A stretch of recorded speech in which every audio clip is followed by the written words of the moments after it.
तो दोस्तों आज हम लोग स्टार्ट करने वाले हैं हमारा new chapter that is aromaticity. तो सबसे पहले हम बात करने वाले हैं सीओटी का फुल फॉर्म। सीओटी क्या चीज़ होती है? ये एक सीओटी का फुल फॉर्म जो होता है वो होता है साइक्लो ऑक्टा टेट्राइन। यहाँ पे क्या होता है कि यहाँ पे आपको 2 स्ट्रक्चर दी गई है और दोनों स्ट्रक्चर में आपको आपको क्या डिफरेंस दिख रहा है कि एक साइड जो है ये वाला जो पार्ट है ना इस पोजीशन में ना आपको कोई कंजुगेशन नहीं दिख रहा और आपको पता है कि एरोमेटिसिटी में जहाँ पे कंजुगेशन नहीं होगा वो हकल्स रूल को फॉलो भी नहीं करेगा और वो एरोमेटिक भी नहीं होगा, वो आगे चल के नॉन एरोमेटिक बन जाता है। इनमें क्या डिफरेंस दिखेगा कि एक साइड में अगर आपको कोई आर ग्रुप दिखे और दूसरे साइड में अगर आपको हाइड्रोजन ग्रुप दिखे तो आप किसको नॉन एरोमेटिक बोलोगे, किसको एंटी एरोमेटिक बोलोगे। ये चीज़ आपको याद रखना कि ऐसे में जब हाइड्रोजन प्रेजेंट हो तो उसमें नॉन एरोमेटिक क्या होगा और अगर कोई आर ग्रुप हो वो एंटी एरोमेटिक होगा।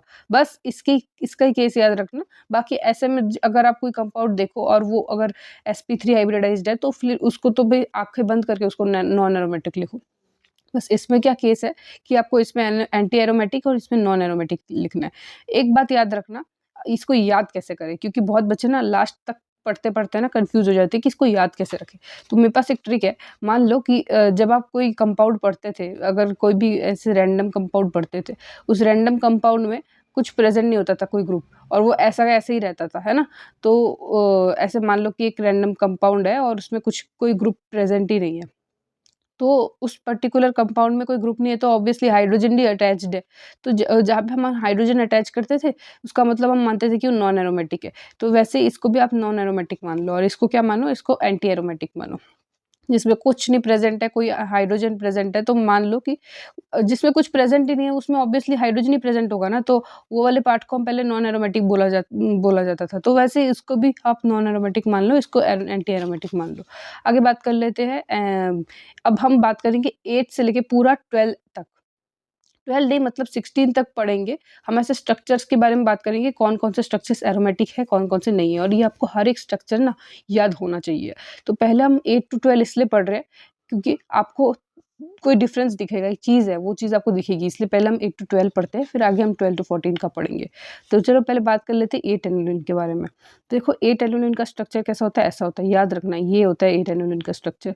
और ये जो स्ट्रक्चर होता है ना, ये एक टब शेप में भी कन्वर्ट हो सकता है, that's why this is always non aromatic.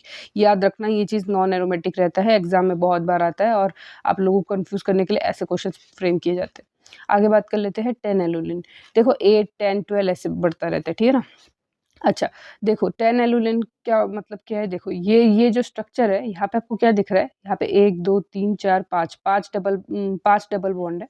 पर यहाँ पे जो है ना, यहाँ पे हाइड्रोजन और हाइड्रोजन जो है, वो दोनों हाइड्रोजन क्या कर रहे हैं, यहाँ पे स्टेरिक हिंड्रेंस एक्सपीरियंस कर रहे हैं और उसके चलते ये क्या हो जाएगा, नॉन एरोमेटिक हो जाएगा। समझ रहे हो आप? तो अगर कोई हाइड्रोजन ऐसे स्टेरिक हिंड्रेंस मतलब एक्सपीरियंस करता है तो वो हाइड्रोजन जो है, वो जो स्ट्रक्चर जो है ना, वो आउट ऑफ द प्लेन चला जाता है, जिसके चलते कि वो नॉन एरोमेटिक हो जाता है। समझ रहे हो? आगे बात करते हैं 12 एनोलिन के बारे में। 12 एनोलिन में भी सेम केस है। आपको आँखें बंद करके 10 से लेके 12 तक जो भी कंपाउंड्स हैं उनको 8 से लेके 12 तक जो भी कंपाउंड्स हैं उन सबको नॉन एरोमेटिक लिखना है। समझ में आया? आगे हम लोग बात करते हैं, आपको पता कैसे चलेगा कि कौन-सा एरोमेटिक है, कौन-सा नॉन एरोमेटिक है, कौन-सा एंटी एरोमेटिक है। ये बात बहुत इंपॉर्टेंट है, हमेशा याद रखना। अगर आपको कोई भी कंपाउंड में अगर डबल बॉन्ड जो है, आपको सजेस्ट क अगर आपको कोई भी कंपाउंड दिया होगा ना, आपको सबसे पहले क्या करना है, आपको सबके डबल बॉन्ड्स को काउंट करना है। यहाँ पे देखो कितने डबल बॉन्ड है, 1, देखो 1, 2, 3, 4, 5, 6, 6 डबल बॉन्ड है। 6 डबल बॉन्ड का मतलब क्या है, अगर वो डबल बॉन्ड अगर इवन आया, ठीक है ना? अगर डबल बॉन्ड इवन आया तो वो क्या है, एंटी एरोमेटिक है और अगर डबल बॉन्ड ऑड आया तो वो क्या है, एरोमेटिक है। याद रखना ये चीज़ मैंने इधर लिखा नहीं है इसलिए मैं आपको बता रही हूँ। और अगर उसमें से अगर कोई कंजुगेटेड नहीं है, है ना? और मान लो कि वो प्लेन से बाहर है, ठीक है ना? तो और वो अगर हकल्स रूल को फॉलो भी नहीं करता तो वो नॉन एरोमेटिक है। समझ रहे हो? जैसे कि साइक्लिक नहीं है मान लो, है ना? आपको पता ही है कि एक तो साइक्लिक होना चाहिए, कंडीशन क्या है उसका? एक साइक्लिक होना चाहिए, एक कंजुगेशन में होना चाहिए और दूसरा क्या होना चाहिए? आउट ऑफ द प्लेन नहीं होना चाहिए और ये हकल रूल को फॉलो करना चाहिए। जो चीज़ नॉन एरोमेटिक में के कैरेक्टर्स है। अच्छा, एंटी एरोमेटिक के कैरेक्टर क्या है, 4 एंड पाई इलेक्ट्रॉन होने चाहिए। और ये चीज़ जो है ये आप कैसे पता करोगे, आपको जो भी कंपाउंड एग्जाम में दिया जाएगा आपको जस्ट उसके डबल बॉन्ड्स को काउंट करना है। अगर आपको इसके डबल बॉन्ड्स को काउंट करने के बाद वो अगर इवन नंबर में दिखता है तो याद रखना कि वो एंटी एरोमेटिक है, और अगर ऑड में दिखता है तो वो एरोमेटिक है। इसका जस्ट उल्टा ना आपको क्रैग रूल में दिखेगा, वो चीज़ मैं आपको बाद में एक्सप्लेन करूंगी। अभी बस याद रखना इतना। अच्छा, अब बात करते हैं 14 to 18 एनुलिन का स्ट्रक्चर कैसे बना है। याद रखना, ये देखो 14 का एनुलिन, एनुलिन नहीं, मतलब ऐसे याद रखो कि 14 का स्ट्रक्चर, 16 का स्ट्रक्चर, 18 का स्ट्रक्चर, ये जो है ना, ये तीनों स्ट्रक्चर्स आपको ऐसे मतलब कैसे बनाते हैं वो तो उतना इम्पोर्टेंट नहीं है, बट अगर जब बना हुआ आएगा ना तब आपको याद रखना है कि ये 14 का है, ये 16 का है, ये 18 का है। और वो कैसे याद रहेगा, जब आप इनके डबल बॉन्ड्स को काउंट करोगे ना, देखो 1 2 3, आपको मैंने क्या बताया था, सबसे पहले आपको डबल बॉन्ड काउंट करना है। तो 1 2 3 4 5 6 7, तो ऐसे 7 इसमें डबल बॉन्ड्स है।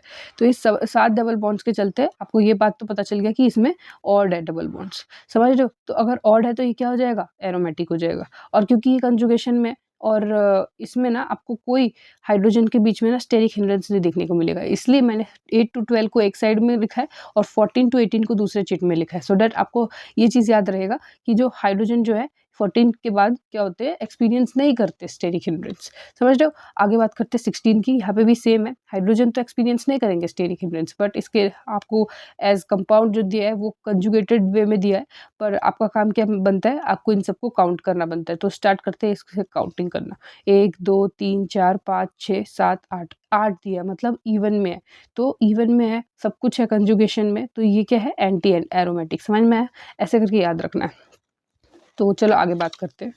तो अब मान लो कि अब हमारे पास 18 एनुलिन है, मतलब 18 वाला कंपाउंड है, 18 इलेक्ट्रॉन कंपाउंड। यहाँ पे आपको, अच्छा 18 का मतलब क्या है, ये चीज़ याद रखना। 18 का मतलब है 18, इसमें क्या बने हुए हैं, 18 मेंबर्ड रिंग है ये, समझ में आया? 18 का मतलब क्या है, 18 मेंबर रिंग है ये। अच्छा, अब इसमें आपको वापस क्या करना है, काउंट करना है। एज़ यू नो, दूर से तो दिख रहा है कि कंजुगेटेड है, पर इसके काउंट करके आपको पता चलेगा कि एरोमेटिक है या नॉन एरोमेटिक है। तो 1 2 3 4 5 6 7 8 9, इसमें 9 है तो ऑड है, तो ये है कि एरोमेटिक है। अब बात कर लेते हैं कि ये वाला जो स्ट्रक्चर है ये क्या है। याद रखना, ऐसे स्ट्रक्चर भी आपको कभी-कभार क्वेश्चन में देखने को मिल जाता है। हमेशा याद रखना, आपको जब भी कोई कंपाउंड दिया जाता है ना, आपको क्या करना है, उसके डबल बॉन्ड को काउंट करना है। पर यहाँ पे क्या है ना, यहाँ पे आपको ना बीच में भी एक कंपाउंड दिया हुआ है, ऐसे करके देखो, है ना? ये जो चीज़ है ना, ये आपको कन्फ्यूज़ कर देगा। हमेशा ये जो ऐसे वाले जो डबल बॉन्ड्स बीच में से प्रेज़ेंट होते हैं ना, इसको ऐसे सर्कल मार करके ना इसको आउट कर दो। इसकी ज़रूरत ही नहीं होती, क्योंकि इसको हम काउंट ही नहीं करते, क्योंकि ये जो होते हैं ना, ये नॉन हकल डबल बॉन्ड होते हैं और ये किस में प्रेज़ेंट होते हैं, 14 पाई इलेक्ट्रॉन में। अगर आपको एक 7 1 2 3 4 5 6 7 7 डबल बॉन्ड्स दिख जाए और वो एक 14 पाई इलेक्ट्रॉन हो, तो ये जो बीच में जो ये कंपाउंड्स है ना, इनको हम कंसिडर ही नहीं करते, इनके बीच का जो डबल बॉन्ड्स होते हैं। ठीक है? तो ये किसका एग्ज़ाम्पल है, ये 14 एलुलिन का एग्ज़ाम्पल है, उसमें ही उसका ही एक कंपाउंड उन्होंने बीच में से ऐसे करके डबल बॉन्ड बना के दिया है। तो आपको कन्फ्यूज़ करने के लिए आ सकता है। मैं आपको वो सारी पॉसिबिलिटीज़ बता रही हूँ जो आपको एरोमेटिक और नॉन एरोमेटिक को डिटरमाइन करने में दिक्कत दिलाती है। बाकी मेरे पास अगर टाइम होता तो मैं आपको अब ऐसे बेसिक से पढ़ा सकती थी, बट अभी टाइम बहुत कम है और मैं यहाँ पे वन शॉट वीडियोज़ बना रही हूँ, तो यहाँ पे जितना अच्छे से पॉसिबल हो सके, जितना जल्दी मैं आपको ऐसे, मतलब बेसिक नॉलेज तो मुझे लगता है कि आप सबके पास होगा ही। वो छोटा-छोटा आपको बेसिक नॉलेज देके आपको मैं वो सारे नॉलेज दे रही हूँ, जो आपको सारे क्वेश्चन सॉल्व करने में हेल्प करेंगी। तो चलो बात करते हैं इसकी।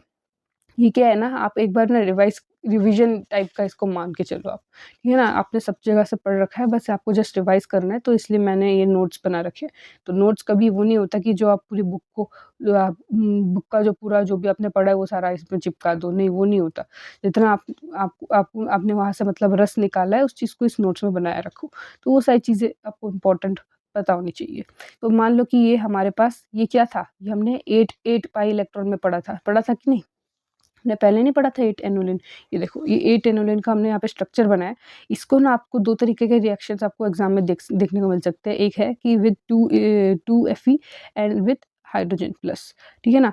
तो H प्लस और 2 Fe के साथ ये किस तरह से रिएक्ट करता है, आपको याद रखना है। अगर ये 2 Fe के साथ रिएक्ट करता है, तो सबसे पहले क्या करता है ये, अब Fe जो है ना, ये यहाँ पे ना आपको रेडिकल का रिएक्शन देखने को मिलेगा यहाँ पे आपको। सबसे पहले तो यहाँ पे रेडिकल फॉर्मेशन होता है और यही रेडिकल जब ये 2Fe का मतलब ये एक मेटल है तो ऑफ कोर्स ये इसके पास एक इलेक्ट्रॉन होगा और एक क्या होगा एक प्रोटॉन होगा, तो जो इलेक्ट्रॉन होगा वो इसको ट्रांसफ़र करेगा। तो ये है 2Fe के इलेक्ट्रॉन्स और ये है जो वो डबल बॉन्ड को तोड़ के इलेक्ट्रॉन बनाया है। तो ये चीज़ है ना, ये जो 2 रेडिकल है ना, यही 2 रेडिकल जाके एक नेगेटिव चार्ज बनता है। समझ में आया? और ये जो 2 रेडिकल है वो एक नेगेटिव चार्ज बनाता है। और आपको मैं एक बात बता दूँ कि यही जो 2 इलेक्ट्रॉन ये जो आपको दो ऐसे नेगेटिव चार्ज है ना, इस एक नेगेटिव चार्ज को एक बॉन्ड बोलते हैं। मैंने यहाँ पे गलत लिखा है, याद रखना एक नेगेटिव चार्ज को ही एक बॉन्ड बोलते हैं। तो 2 यहाँ पे है, तो आपको क्या याद रखना है, यहाँ पे 2 है तो 2 बॉन्ड्स होंगे। तो ये क्या है 1, 2, 3, 4, 5 तो मतलब ये क्या है, ये एरोमेटिक है। अब आप बताओ, अब आप बोलोगे मुझे कि ना ये कैसे एरोमेटिक हो गया? अभी तो आपने बताया था कि अगर ऐसा स्ट्रक्चर दिखे और ये अगर इसमें अगर कुछ भी हो, कितने भी कंपाउंड्स हो, बट ये तो एरोमेटिक नहीं हो सकता क्योंकि ये टब शेप फ़ॉर्म करता है, ये तो नॉन एरोमेटिक रहेगा। याद रखना जब ये 2Fe के साथ रिएक्ट होके यहाँ पे आ गया है, तो यहाँ पे कोई स्टेरिक हिंड्रेंस एक्सपीरियंस नहीं होगा यहाँ पे उसको, ठीक है? यहाँ पे कोई टब शेप का फ़ॉर्मेशन नहीं होगा। यहाँ पे ना कोई compound out of the plane नहीं जाएगा क्योंकि यहाँ पे डबल बॉन्ड नहीं दिखाया है हमने, यहाँ पे हमने जस्ट नेगेटिव चार्ज दोनों कंपाउंड्स में दिखाया है। तो एक इसी का ये जब फाइनली स्ट्रक्चर बन के आता है ना, तब ये ऐसा दिखता है, देखो, ये देखो ऐसा दिखता है ऐसा। ठीक है ना? ये चीज़ मैंने अगले चीट में लिखा है बट इस चीज़ को आप उधर ही उतार लेना, समझ में आया? ये चीज़ आपको आगे ऐसा दिखेगा और ये जो चीज़ है ना ये एरोमेटिक होती है, तो याद रखना ये सब चीज़ें। ये ऐसी चीज़ें हैं कि जब आपको क्वेश्चन में आएगा ना, इससे बाहर तो कभी आ ही नहीं सकता मुझे जितना लगता है। तो अगर आपने इसमें ना H+ डाला है, प्रोटॉन डाला है, तो देखो क्या होगा। तो आपका एक कॉर्नर जो है वो H+ ले लेगा, ये आपको पता ही है, यहाँ पे आयनिक अटैक हुआ है, यहाँ पे फ्री रेडिकल वाला अटैक नहीं हुआ है। तो यहाँ पे क्या होता है, वो आगे चल के ना एक ये जो चीज़ आपको दिख रही है ना, ये होमो एरोमेटिक नहीं होता, ये होता है होमो एरोमेटिक। इसको देख के ये होमो एरोमेटिक देख के ये मत समझ लेना कि ये होमो एरोमेटिक है। होमो एरोमेटिक ये है, ठीक है ना? ये जो है ना, ये नॉन प्लेनर स्ट्रक्चर बना लेता है। मतलब ये ऑलरेडी तो नॉन प्लेनर है ही, पर यहाँ पे जो है ये नॉन प्लेनर होमो एरोमेटिक स्ट्रक्चर बनाता है। याद रखना, ये sp3 हाइब्रिडाइज़्ड तो होता ही है, पर ये होमो एरोमेटिक होता है। याद रखना, ओके? आगे बात कर लेते हैं इसकी। ये क्वेश्चन आपका एक बार प्रीवियस ईयर में आ चुका है। तो याद रखना, ये आपको एक स्ट्रक्चर दिया हुआ है और SbCl3 दिया हुआ है। ये SbCl3 क्या है दोस्त? ये एक लुईस एसिड है। अब जो लुईस एसिड है ना, इसका काम ही है कि ये जब सामने अगर क्लोरीन दिखता है ना, तो उसको एक्सट्रैक्ट करके ना इसमें पॉजिटिव चार्ज क्रिएट कर देता है। जैसे कि आपको यहाँ पे देखने को मिल रहा है और यही पॉजिटिव चार्ज आपको ये बताएगा कि ये क्या कंपाउंड स्टेबल है या नहीं। आपको कभी-कभार ऐसे भी क्वेश्चंस आ सकते हैं। तो आपको बस ये क्या करना है, आपको बस देखना है कि ये क्या जो स्ट्रक्चर दिया है, ये क्या एरोमेटिक है कि नहीं। अगर ये एरोमेटिक होगा तो ईज़िली ये क्या हो जाएगा, स्टेबल हो जाएगा। तो ये जो कंपाउंड आपको देखने को मिल रहा है, इसमें आपको दिख रहा है कि एक डबल बॉन्ड है, बस एक ही डबल बॉन्ड है। तो और ये कंजुगेशन में भी है, कैसे है? क्योंकि एक डबल बॉन्ड है, सामने पॉजिटिव चार्ज है, अगेन कुछ नहीं है, मतलब ईज़िली कंजुगेट कर रहा है। देखो, आपको पता होना चाहिए कि ये जो चीज़ होती है ना, ये डबल बॉन्ड विथ सामने कुछ नहीं, फिर डबल बॉन्ड, फिर सिंगल बॉन्ड, फिर डबल बॉन्ड, फिर सिंगल बॉन्ड, फिर अगर नेगेटिव चार्ज और पॉजिटिव चार्ज भी होता है ना, वो क्या करने की मदद करता है, वो कंजुगेशन करने की मदद करता है। समझ में आया? इसका मतलब ये नहीं है कि ये sp3 हाइब्रिडाइज्ड है, नहीं, ये sp2 हाइब्रिडाइज्ड ही है और ये क्या कर रहा है, आपको हेल्प कर रहा है कंजुगेशन करने के लिए। तो यहाँ पे भी क्या हो रहा है, यहाँ पे कंजुगेशन हो रहा है, ये बात याद रखना। बहुत बच्चे क्या होते हैं, उनको पता नहीं चलता कि ये पॉजिटिव चार्ज, वो इस पॉजिटिव चार्ज को नज़रअंदाज करके इसको sp3 हाइब्रिडाइज्ड मान लेते हैं और मान लेते हैं कि ये नॉन एरोमेटिक है। नहीं, ये जो होते हैं ये आपको हेल्प करते हैं पॉजिटिव नेगेटिव चार्ज, ये बताने के लिए कि कभी यहाँ पे भी कंजुगेशन हो रहा है। तो आगे चल के ये आपको प्रोडक्ट देखने को मिलेगा, ये Cl जब निकल जाएगा तो ये SbCl4 बन जाएगा। समझ में आया? आगे हम लोग बात कर लेते हैं एनिसोट्रॉपिक इफेक्ट और क्या, रेट ऑफ सॉल्वोलिसिस। आपके पास 3 स्ट्रक्चर है, आपको बताना है कि इसमें से सबसे ज़्यादा फास्ट सॉल्वोलिसिस कौन करेगा। सॉल्वोलिसिस का मतलब सबसे ज़्यादा डीप्रोटोनेशन कौन करेगा। आप ये भी मतलब सॉल्वोलिसिस का मतलब क्या है कि ना, कौन सॉल्वेंट में सबसे ज़्यादा अच्छे से घुल जाएगा, समझ में आया? तो वही घुलेगा जो सबसे ईज़िली ये Br जो है वो रिमूव कर देगा और बीआर कौन सबसे जल्दी रिमूव करेगा, वो चीज़ आपको पहले से पता होना चाहिए। जब भी आपको ऐसे क्वेश्चन में दिख जाए ना विच रेट ऑफ सॉल्वेंसी आपको फाइंड आउट करना है, तो आपको ये स्ट्रक्चर याद आना चाहिए कि आपको क्या करना है, आपको जस्ट सामने ऊपर जो भी स्ट्रक्चर दिखेगा उसको आपको रिमूव करना है, फिर देखना कि वो उसमें से कौन-सा एरोमेटिक है, कौन-सा एंटी एरोमेटिक है। आपको बेस्ड ऑन एरोमेटिसिटी आपको उसका ऑर्डर पता करना है। देखो कैसे करना है, तो ये हमारे पास स्ट्रक्चर, आपको क्या करना है इन सबका ना बीआर रिमूव करना है। आपने रिमूव कर दिया, आपको पता है कि बीआर जो है वो एक हैलोजन है, तो ऑफ कोर्स जो हैलोजन होते हैं ना, वो जब रिमूव होते हैं ना, तो वो पॉजिटिव चार्ज क्रिएट करते हैं, और जो हाइड्रोजन्स होते हैं ना, वो अगर रिमूव होते हैं तो वो नेगेटिव चार्ज क्रिएट करते हैं। समझ में आया? अब बात करते हैं इसकी। तो जब इन सब का जब हमने ब्रोमीन रिमूव किया तो सब में पॉजिटिव चार्ज हमने रख दिया। अब याद रखना कि हर एक में ना आपको क्या दिखेगा, पॉजिटिव चार्ज दिखेगा, और अब आपको क्या करना है, आपको काउंट करना है कंपाउंड्स में कितने हैं। तो ठीक है ना, अब आप देखोगे कि ये बिल्कुल वैसा नहीं लग रहा जो आपने पहले पढ़ा था वो टब शेप वाला, नहीं ये वैसा नहीं है, कि इसमें क्या है, ये भी है, ये भी है, इसमें बीच में वो नहीं है, एक लाइन नहीं है, मतलब इसमें वो एक मेंबर कम है, वो इम्पोर्टेंट नहीं है, पर आपको ये चीज़ पता होना चाहिए कि ये कंजुगेशन कर रहा है, इस पॉजिटिव चार्ज को देख के और इसको देख के sp3 हाइब्रिडाइज़ मत बोल देना। तो ये जो है ये सारे के सारे क्या है, ये सारे के सारे में से ये दोनों जो है, ये दोनों कंजुगेशन में पार्टिसिपेट कर रहे हैं, और ये हकल रूल को फॉलो भी नहीं कर रहा, कंजुगेशन भी नहीं कर रहा, कुछ नहीं कर रहा ये, ठीक है ना? तो ये क्या हो जाएगा, नॉन एरोमेटिक। भले भी ये तो हकल रूल को फॉलो नहीं कर रहा, बट ये चीज़ तो आपको पता है कि ये 4n पाई इलेक्ट्रॉन है, 4n पाई +2 इलेक्ट्रॉन नहीं है, पर ये पाई इलेक्ट्रॉन है। क्यों? क्योंकि ये एंटी एरोमेटिक है, और एंटी एरोमेटिक होने के चलते ये बताओ कि ये एंटी एरोमेटिक क्यों है? क्योंकि यहाँ पे 2 डबल बॉन्ड है, और 2 डबल बॉन्ड मतलब इवन डबल बॉन्ड्स है। मैंने आपको बताया था कि अगर इवन नंबर में आपको डबल बॉन्ड दिख रहे हैं तो वो एंटी एरोमेटिक, और अगर ऑड नंबर में डबल बॉन्ड दिख रहे हैं तो वो एरोमेटिक। आगे बात कर लेते हैं। तो अच्छा मैंने आपको क्या अच्छा एक चीज़ मैंने आपको बताना भूल गई थी, स्टेबिलिटी का ऑर्डर क्या होता है? देखो एरोमेटिक सबसे ज़्यादा स्टेबल होता है, देन नॉन एरोमेटिक, और उसके बाद एंटी एरोमेटिक स्टेबल होता है। ठीक है ना? याद रहेगा ये चीज़। अच्छा एंटी एरोमेटिक जो होता है ना वो बहुत ज़्यादा लीस्ट स्टेबल होता है, और ये ज़्यादा बार-बार पढ़ने के बाद ही आपको याद हो जाएगा, इसमें ऐसा कुछ ख़ास है नहीं। तो अब इससे तो ये पता लगा जा सकता है कि एरोमेटिक फिर नॉन एरोमेटिक फिर एंटी एरोमेटिक, तो इस तरह से इसका ऑर्डर रहेगा। समझ में आया? अब हम लोग बात कर लेते हैं इसका। इसमें जब ये Cn माइनस जब निकलेगा, तब ये यहाँ पे नेगेटिव चार्ज क्रिएट करके देगा, और यहाँ पे भी सेम वैसा ही रहेगा, पहले एरोमेटिक फिर नॉन एरोमेटिक फिर एंटी एरोमेटिक। तो इस तरह से इसका भी फॉर्मूला होगा। तो याद रखना कि रेट ऑफ सॉल्वोलिसिस का मतलब क्या चीज़ होती है, स्टेबिलिटी ऑफ कार्बोकेटायन।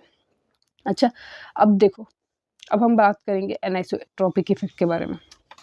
तो देखो एनिसोट्रॉपिक इफेक्ट क्या होता है? एनिसोट्रॉपिक इफेक्ट एक ऐसा इफेक्ट होता है जो कि आपको कोई भी किसी भी मतलब पाई इलेक्ट्रॉन में, ये तो मैंने 16 पाई इलेक्ट्रॉन का क्या किया है, एग्जांपल लिया है। एनिसोट्रॉपिक इफेक्ट में क्या होता है कि ये आपको ये बताता है कि जब भी कोई एरोमेटिक कंपाउंड होता है या फिर कोई एंटी एरोमेटिक कंपाउंड होता है, तो उसमें जब आप मैग्नेटिक फील्ड उसको जब अगर मैग्नेटिक फील्ड के सामने रख देते हो तो वो क्या एक्सपीरियंस करता है, तो उसका नेचर बताता है वो हमको मैग्नेटिक का।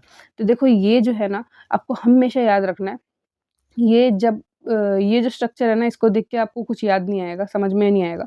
आपको ऐसे बता देती हूँ कि ये जो बाहर जो हाइड्रोजन्स है ना? ये बाहर जो हाइड्रोजन्स है और ये जो अंदर जो हाइड्रोजन्स है, आपको ये देखना है कि जो अगर ये जो स्ट्रक्चर है ना, ये स्ट्रक्चर है क्या? ये एरोमेटिक है, ये एंटी एरोमेटिक है।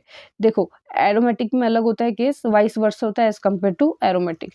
तो ये जो स्ट्रक्चर है ना, ये एरोमेटिक है। क्या है? एरोमेटिक। नहीं, नहीं, एंटी एरोमेटिक है। क्यों? क्योंकि इसमें 16 पाई इलेक्ट्रॉन्स है। 16 पाई अच्छा आपको तो पता ही है कैसे चेक करते हैं, आप मेरे से क्यों पूछ रहे हैं? देखो 1, 2, 3, 4, 5, 6, 7, 8 आपको 8 डबल बॉन्ड दिख जाएँगे। 8 हुआ मतलब even double bond. Even double bond मतलब एरोमेटिक।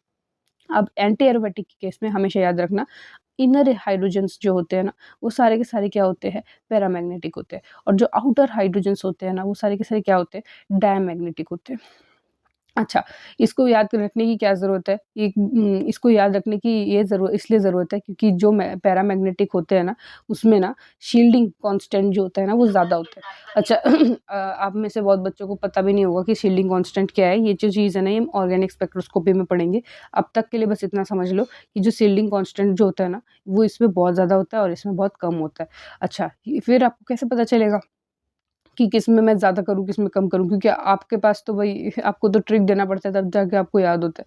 तो आप मेरे स्टूडेंट्स हो तो मैं आपको बता देती हूँ कि पैरामैग्नेटिक शब्द कितना बड़ा है, तो उसमें क्या हो रहा है, शील्डिंग कांस्टेंट ज़्यादा हो रहा है, ठीक है ना? और यहाँ पे जो है, यहाँ पे डैश शब्द कितना छोटा है, तो इसमें डेल्टा एस कम है। तो शील्डिंग कांस्टेंट नहीं बोलते इसको, इसको केमिकल शिफ्ट बोलते हैं। शील्डिंग कांस्टेंट दूसरी चीज़ को बोलता है, वो जेड इफेक्टिव न्यूक्लियर चार्ज वालों के लिए होता है, वो नेक्स्ट चैप्टर में, तो मैंने कहा थोड़ा कंफ्यूज हो गई थी। डेल्टा एस जो है वो क्या है, केमिकल शिफ्ट वैल्यूज़ है। अच्छा, केमिकल शिफ्ट वैल्यूज़ आप कहाँ पढ़ोगे, ऑर्गेनिक स्पेक्ट्रोस्कोपी में है, वो मैं आपको बाद में पढ़ाऊँगी। अभी तक के लिए बस इतना समझ लो।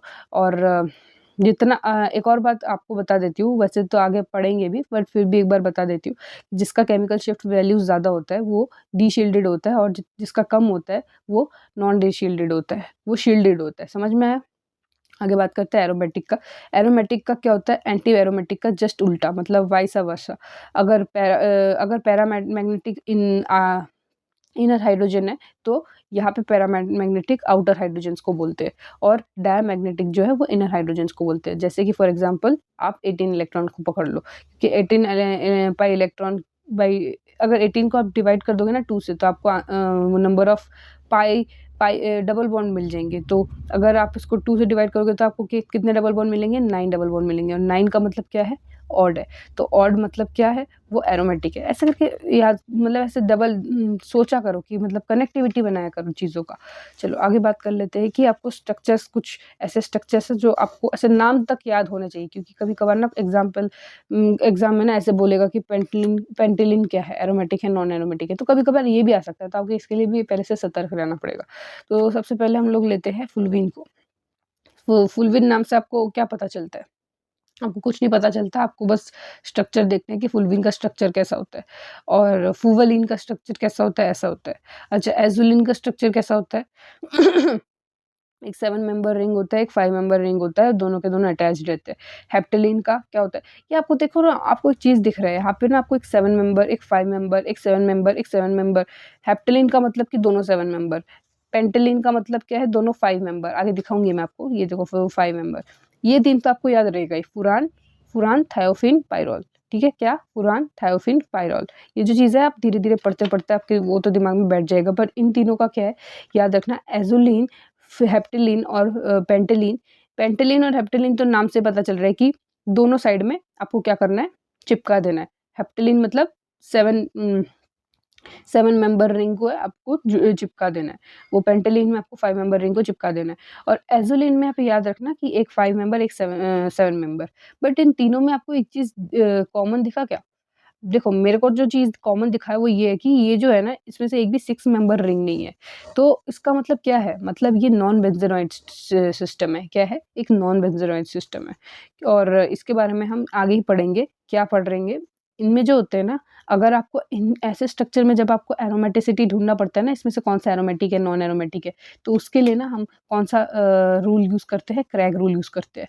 क्यों? क्योंकि वो क्या होता है, जब नॉन बेंज़ोनाइड कंपाउंड्स होते हैं, जो कि मैंने आपको भी बताया कौन-कौन से, एज़ोलीन, फुवलीन, आई एम सॉरी, फुवलीन नहीं, पेंटेलीन, हेप्टेलीन, ऐसे स्ट्रक्चर्स में ना आपको क्या लगाना पड़ता है, क्रैग रूल। क्योंकि नॉन बेंज़ोनाइड सिस्टम में अगर आपको क्या करना है, ऑब्वियसली आपको मैंने क्या बताया था, पहला step, number of pi bonds count करना है। अगर उसके number of pi bonds odd आए, यहाँ पे उल्टा है, मैंने आपको पहले ही बताया था कि यहाँ पे उल्टा है, वहाँ पे क्या था, नंबर ऑफ पाई बॉन्ड्स अगर इवन आया, है ना? तो वैसे अगर इधर नंबर ऑफ पाई बॉन्ड्स अगर ऑड आता है, नंबर ऑफ पाई बॉन्ड्स -1, हाँ, उसको माइनस करना है 1 के साथ, ठीक है? तो उसको जब आप माइनस करोगे 1 के साथ, और अगर वो ऑड आता है, तब वो क्या होता है, तो वहाँ पे ऑड अगर आता था तो वहाँ पे हम एरोमेटिक बोलते थे ना, यहाँ पे आपको एंटी एरोमेटिक बोलना है, और अगर n-1 इवन आता है तो उसको हमको क्या बोलना है, एरोमेटिक बोलना है। मतलब पूरा उल्टा। देखो फॉर एग्ज़ाम्पल मेरे पास है ये है पेंटेलिन, तो हमने पकड़ लिया इसको। Okay, this is an exception, तो इसके बारे में हम बाद में बात करेंगे। पहले हम पेंटेलिन इसको पकड़ते हैं। ये पेंटेलिन नहीं है, मैंने गलत लिखा है, ठीक है ना? तो ये जो स्ट्रक्चर है, इसको आप पहले पकड़ लो, और फिर हम इसको पकड़ेंगे। तो ये पेंटेलिन जो है, ये इसका स्ट्रक्चर है, तो मैंने गलती से थोड़ा-सा नीचे लिख दिया इस चीज़ को। आप बस स्ट्रक्चर को देखो, आप मुझे मुझे बताओ कि ये एरोमेटिक है कि नहीं। देखो, अगर आप डबल बॉन्ड्स को काउंट करोगे, तो आपको कितने डबल बॉन्ड्स दिखेंगे? 1, 2, 3, 4, 5। तो यहाँ पे आपको 5 डबल बॉन्ड्स दिख जाएँगे। तो 5 डबल बॉन्ड्स देख के आपको ये पता चल जाएगा कि इसको आपको 1 के साथ माइनस करना है, 1 के साथ माइनस करोगे तो 4। तो ये जो 4 है ना, ये इवन है या ऑड है? ये इवन है, और इवन का मतलब क्या है? वो एरोमेटिक है। समझ में आया? आगे बात कर लेते हैं इसकी, हेप्टैलीन की। कितने हैं इसमें? 1 2 3 4 5 6, 6 - 1 5, 5 क्या है? ऑड है। ऑड क्या है? एरोमेटिक है। समझ में आया? आगे बात करते हैं एक्सेप्शन की। ये जो एक्सेप्शन है ना, ये पेंटेलिन में देखा जाता है। ये पेंटेलिन का स्ट्रक्चर है। समझ में आया? अब देखो, C2 सिस्टम का मतलब क्या होता है? पहले तो ये बात समझो। Non बेंज़ोनाइड C2 present. C2 मतलब कि जब आप यहाँ से एक प्लेन पास करोगे, तब दोनों जो कंपाउंड्स हैं ना, वो एक-दूसरे से मीट होने चाहिए। यहाँ पे देखो दोनों अटैच्ड है और एक प्लेन ईज़िली पास हो रहा है। तो ये जो चीज़ है ना, ये होना चाहिए। और ये C2 प्रेज़ेंट का मतलब और वो भी नॉन बेंज़ोनाइड में, हाँ, जिसमें बेंज़ीन नहीं है। और आपको भी एग्ज़ाम में इतना कन्फ्यूज़ तो नहीं करेंगे, जितना आपको मैं एग्ज़ाम्पल बता रही हूँ, इसी के अंदर ही अंदर आएगा। तो आपको बिल्कुल भी टेंशन लेने की ज़रूरत नहीं है। तो आपको इसमें काउंट करना है 1 2 3 4, तो 4 दिख रहे हैं। तो 4 में से अगर हम 1 माइनस करते हैं तो आपको ऑड दिखता है। तो ऑड का मतलब देखो, कायदे से क्या होना चाहिए? ऑड है तो ये तो नॉन एरोमेटिक होना चाहिए। बट यहाँ पे क्या है? यहाँ पे एंटी एरोमेटिक होता है। ये चीज़ याद रखना है। अगर ऑड हुआ तो वो नॉन एरोमेटिक होता है। समझ में आया? और अगर इवन आया तो वो एरोमेटिक। पढ़ने जा रहे हैं, वो क्या पढ़ने जा रहे हैं? एंथ्रासीन के बारे में, ठीक है ना? अब हमारे पास कुछ स्ट्रक्चर्स है। कौन-कौन से स्ट्रक्चर है? एंथ्रासीन, फिनांथ्रीन, पायरीन, कैलिक्सिन, बेंज़ोपायरीन, पाइरिडिन, ट्रोपोन, है ना? ये क्या-क्या स्ट्रक्चर है, ये स्ट्रक्चर्स आपको याद होने चाहिए, इसलिए मैंने इनको अलग से एक ही चिट में पूरा का पूरा लिख डाला, जिससे आपको कभी दिक्कत ना हो इन सब स्ट्रक्चर को। ऐसे मत बोलना, हैं ये कौन सा स्ट्रक्चर, ये तो मैं पहली बार देख रही हूँ, ऐसा मत करना प्लीज़। तो चलो, पहला तो है एंथ्रासीन। देखो, एक एक अगर बेंजीन हुआ तो वो क्या होता है? एक अगर रिंग आपको देखने को मिला C6H6 का, तो वो क्या होता है? हमारा बेंजीन होता है।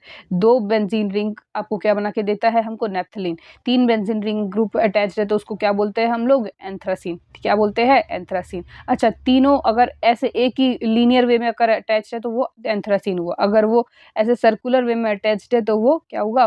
फिनांथ्रीन। मतलब कर्व्ड वे में अगर अटैच्ड है तो। अच्छा, फिनांथ्रीन इसको बोलते हैं। पायरीन किसको बोलते हैं? देखो, अगर 4 ग्रुप्स एक साथ अटैच्ड है, देखो किस तरह से अटैच है, उसका अटैच होने का स्टाइल देखो, ठीक है ना? लीनियर वे में अटैच नहीं है ये चीज़। ऐसा लग रहा है कि एक बंदा है, उसका 2 हाथ है और 1 टाँग है। ऐसा अगर अटैच्ड है तो वो पायरीन है, ठीक है ना? आगे बात करते हैं कैलिक्सिन की। तो कैलिक्सिन कौन-सा होता है? देखो, कैलिक्सिन का मतलब ये नहीं होता है कि एक 3 मेंबर रिंग और एक 5 मेंबर रिंग, दोनों के बीच में एक डबल बॉन्ड। नहीं, नहीं, नहीं, ऐसा नहीं होता। कोई भी आप मेंबर का रिंग लगाओ बट बीच में डबल बॉन्ड लगा दो, तो वो कैलिक्सिन ही होता है, ठीक है दोस्त? अब बात कर लेते हैं बेंज़ोपायरीन किसको बोलते हैं, ठीक है ना? बेंज़ोपायरीन मतलब अभी जो आपने पायरीन बनाया था, एक सर, 2 हाथ, 1 टाँग, उसके साथ एक बेंज़ीन लगा दो तो वो बेंज़ोपायरीन बन जाएगा, ठीक है? आगे बात कर लेते हैं पिरिडीन का। पिरिडीन आपको पता होना चाहिए, अगर 6 मेंबर रिंग है, उसमें अगर N अटैच्ड है, एक हेटेरोसाइक्लिक रिंग है वो, हाँ? तो उसको पिरिडीन बोलते हैं। और पायरोल का आपको पता है, पायरोल मतलब 5 मेंबर रिंग के साथ N अटैच हो तो, ठीक है ना? वो फुरान क्या होता था आपको पता है ना? फुरान मतलब अगर ऑक्सीजन अटैच हो 5 मेंबर रिंग में। और थायोफिन मतलब, थायो मतलब भी मतलब सल्फर, ठीक है ना? तो थायोफिन मतलब 5 मेंबर रिंग विद सल्फर। वो हेटेरोसाइक्लिक रिंग्स है, तो उन सब चीज़ों को याद रखना, ठीक है ना? ये सब हेटेरोसाइक्लिक कंपाउंड्स अब जब आप पढ़ोगे ना, तो बार-बार पढ़ते-पढ़ते आपके दिमाग में चिपक ही जाएगा। आगे बात कर लेते हैं क्विनोलिन की। क्विनोलिन जो है ना, कभी-कभार आपको क्वेश्चन में भी आ जाता है कि क्विनोलिन का आपको बताओ मॉलिक्यूलर वेट क्या है? कभी भी मतलब जब आप वो मोल कॉन्सेप्ट वाला चैप्टर पढ़ोगे ना, उसमें ये क्या कर देंगे, रिलेट कर देंगे और फिर बोलेंगे बताओ अब। अब बता सकते हो कि तो अच्छी बात है, नहीं बता सकते तो याद कर लो स्ट्रक्चर को।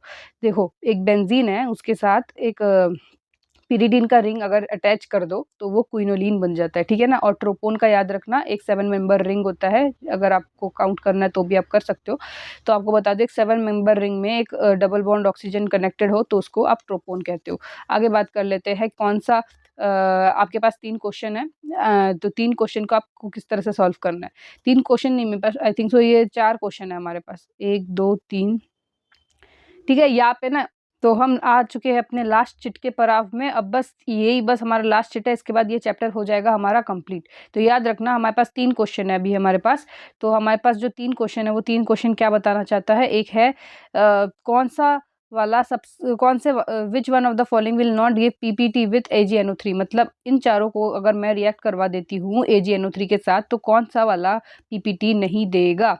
तो कौन-सा वाला पीपीटी नहीं देगा? तो वही वाला पीपीटी नहीं देगा जो ज़्यादा अनस्टेबल रहेगा, और ज़्यादा जो स्टेबल रहेगा वो एजीबीआर दे देगा। एजीबीआर तो आपको पता ही है वो पीपीटी देता है। एक पीपीटी का फॉर्मेशन, जब आप पीपीटी ब बचपन से आज तक पढ़ के आए हो, ज़्यादा से ज़्यादा आपने क्या देखा है? पीपीटी जब भी फॉर्म में तो होता है, तो ज़्यादा से ज़्यादा टाइम आप एजीबीआर का ही एग्ज़ाम्पल लेके पढ़ते हो कि नहीं?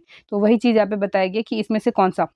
आप मुझे एक बात बताओ, अगर ये सारे के सारे जब AgNO3 के साथ रिएक्ट होंगे, तो आपको भी पता है कि ये जो Br है, ये जब निकलेगा यहाँ से, तो ऑफ कोर्स Br जो होते हैं एक हैलोजन है, जो कि नेगेटिव चार्ज में ज़्यादा स्टेबल रहता है।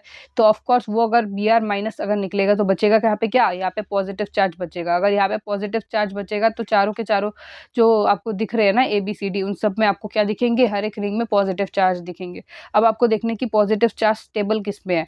आप अगर यहाँ पे देखोगे ना, यहाँ पे एक बेंजीन दिखेगा, जिस बेंजीन में ना पॉजिटिव चार्ज लगा है, यहाँ पे भी पॉजिटिव चार्ज, बट यहाँ पे क्या है ना, एक बेंजीन में ना आपको 3-3 डबल बॉन्ड दिख रहे हैं, और डबल बॉन्ड जिसमें ऑड होते हैं, odd number of double bond is more aromatic.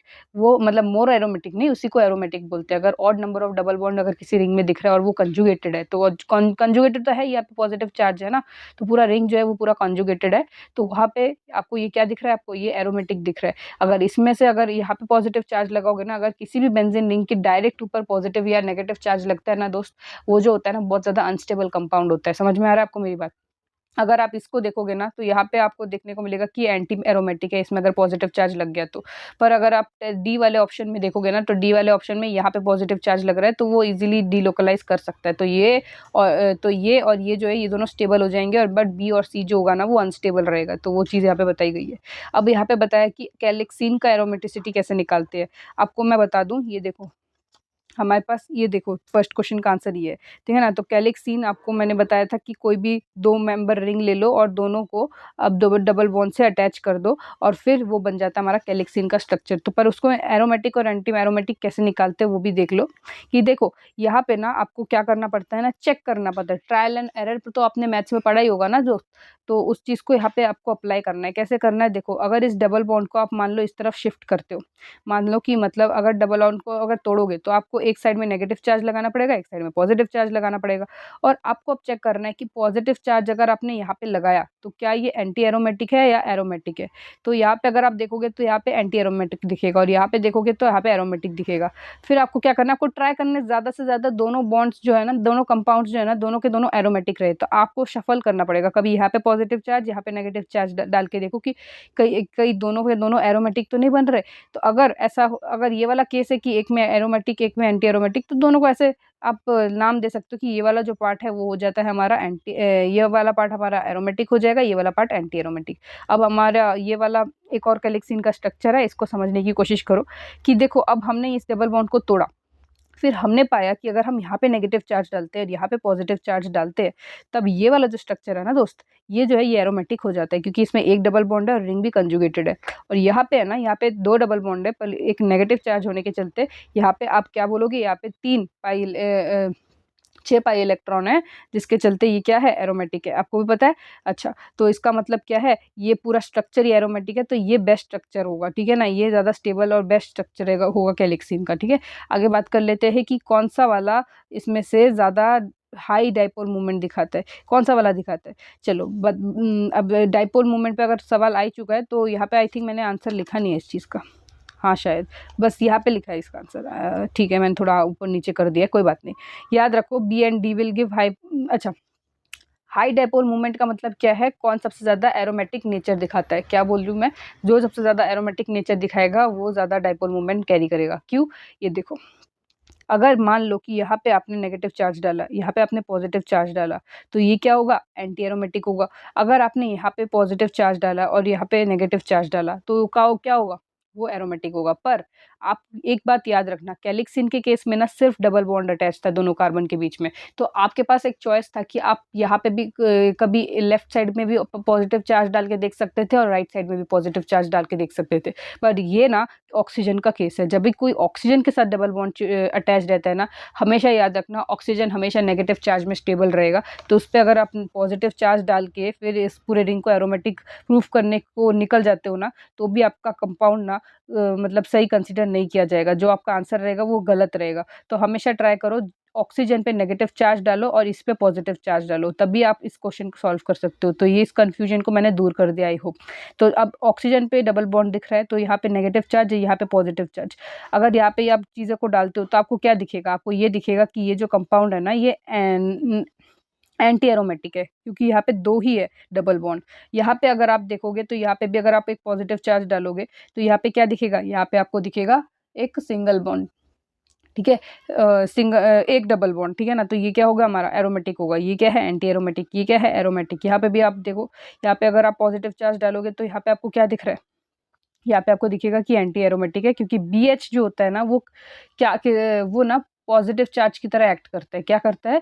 वो एक देखो, B जो होता है ना, वो इलेक्ट्रॉन डेफिशिएंट है, BH2, आपको भी पता है कि वो इलेक्ट्रॉन डेफिशिएंट है, तो उसको हम क्या कंसीडर करते हैं? उसको हम as a positive charge consider करते हैं, ऐसे कंसीडर करते हैं उसको। तो ये क्या करता है? हेल्प कर रहा है ये रिंग को कंजुगेटेड फॉर्म में रखने का। समझ में आ रहा है आपको? BH को देख के कार्बन मत लगा देना और फिर बोलोगे कि भाई ये तो आइसोलोबल है, तो भाई इसको इधर लगा देते हैं, तो फिर ये sp3 कार्बन दिखा रहा है, तो मतलब ये नॉन एरोमेटिक। नहीं नहीं नहीं नहीं नहीं, BH जो है ना, ये इलेक्ट्रॉन डेफिशिएंट होता है, दैट्स व्हाई इस पूरे पार्ट को हम क्या बोलेंगे? कंजुगेटेड रिंग बोलेंगे। और एक और बात, यहाँ पे जब आप नेगेटिव चार्ज डालोगे, यहाँ पे पॉजिटिव चार्ज डालोगे, तो आपको क्या दिखेगा? आपको ये दिखेगा कि ये जो कंपाउंड है वो क्या है? एंटी एरोमेटिक है।